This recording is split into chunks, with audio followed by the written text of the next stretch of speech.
Hey, Jason Seiden here. Yes, this is what I look like on my no camera days. When you do a weekly LinkedIn video, some days you're on camera on your no camera days. All right, so I want to build off of the article that I just wrote. I read Jeffrey Gitomer's book, The Little Red Book is Selling a Million Years Ago. That's where I got this idea of people want to buy, but they don't want to be sold. Clearly, it stuck with me. And I want to take it one step further, because for the last decade and a half, give or take, actually longer than that, I've been on the most of my career, I've been on the cutting edge of technology. The last decade and a half in talent acquisition. And what that means is, I don't just need someone to buy something. I need somebody to buy something that in many cases didn't even exist just a year or two before. And that requires something a little special. For the purposes of this video, what I want to talk about is the importance of modeling the value that your software is going to provide, both in the content of what you say and in the context of how you say it, right? So here's the thing. First of all, there's a couple issues here when you're selling something that doesn't exist yet. The first is people have no frame of reference. So you think you've got these amazing stats, but your amazing stats oftentimes create questions you can't even anticipate because you've been in your jar for so long. Like if I said, hey, I just invented a new mode of transportation. It'll help you go 100 miles an hour. That is maybe 33% faster than you're used to traveling.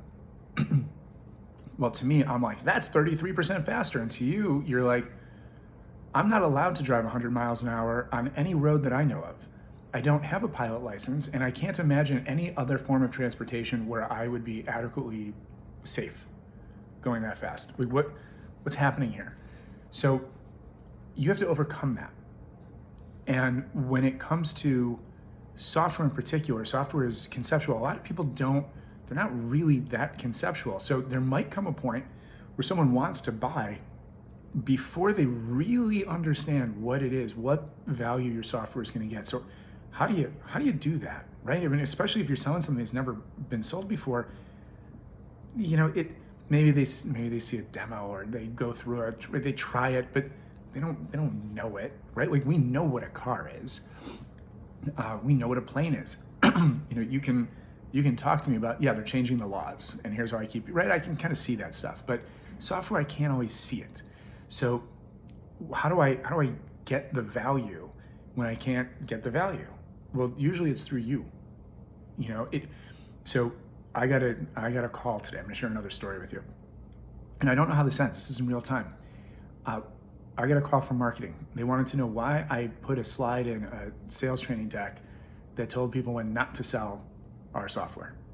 Oh, all right, so here's the thing.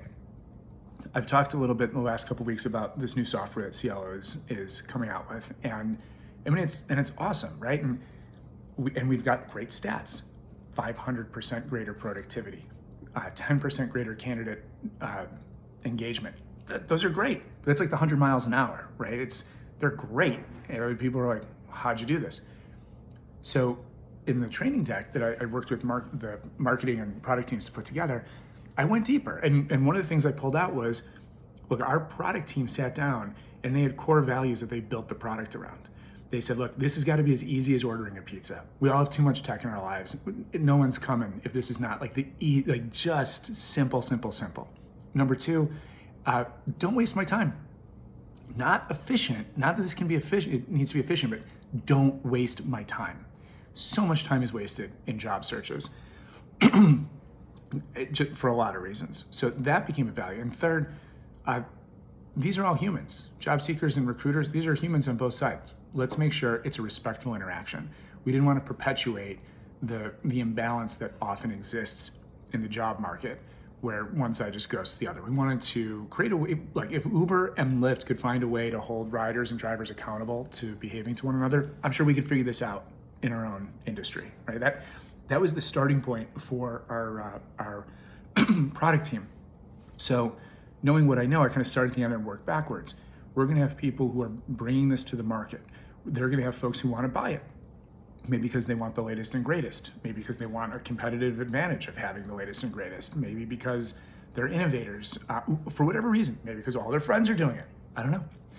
But they're going to want to buy it. And a portion of those people who want to buy it, they won't really get it.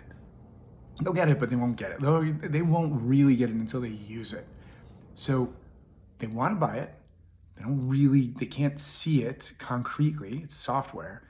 So let's back up. The people who are presenting it and sharing it, myself, my peers, we need to represent those values. We need to show up, and working with us has to be as easy as ordering a pizza. And we need to be in a place where we're not wasting their time. And this needs to be mutually respectful. We need to show respect, and we need to, I don't want to say demand respect, expect respect, right? So these things should be present in our engagements. So now back up. How do I get people to actually do that? How do I communicate it? Well, that should be present both in the content and context of how I communicate to my peers, right? So I slipped this slide into the deck saying, here are the people who we shouldn't sell to. And marketing called and said, are you sure that we shouldn't be telling people to sell to everybody? And I said, look, maybe it should come out, right? Because there's other considerations here, I get that. But here's my thinking. We have a value not to waste anyone's time. We agreed this deck is going to go out 2 weeks ahead of time, right? Like the training is scheduled, but this is all sent as a pre-read. We should give them all the information they need. Keep it easy, clear, simple, right? Like not too big, just with it, but let's do that so that we're not wasting their time. Easy, right? It's on a piece of paper. It's black and white. 19 pages of when to trot it out and 1 page on when not to. I think that's balanced and respectful. This was the one that I really thought of when I put that in there. I know that our account owners and our sales team, they've earned the relationships. So if they're going to bring me in, they're going to bring in a product person, they're going to bring anybody in to help talk to, to act as a SME or to work with them to bring a new tool to their customers. They need to know that relationship is paramount.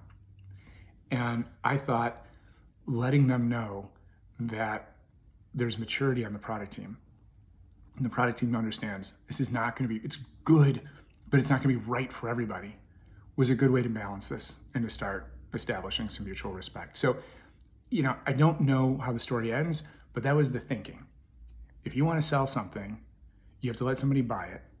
If it's software, if it's brand new, they may not really understand it. So they start looking at other signals around you to try and get an idea of what it is they're buying. And sometimes the most obvious signals, like the value that everyone asks for, doesn't make sense, right? It's like, I will help you move 100 miles an hour. Okay, but I can't do that on the roads as I know them. There's going to be a block to that core benefit, to understanding that core benefit. So that next level is what's behind it. How am I getting that benefit?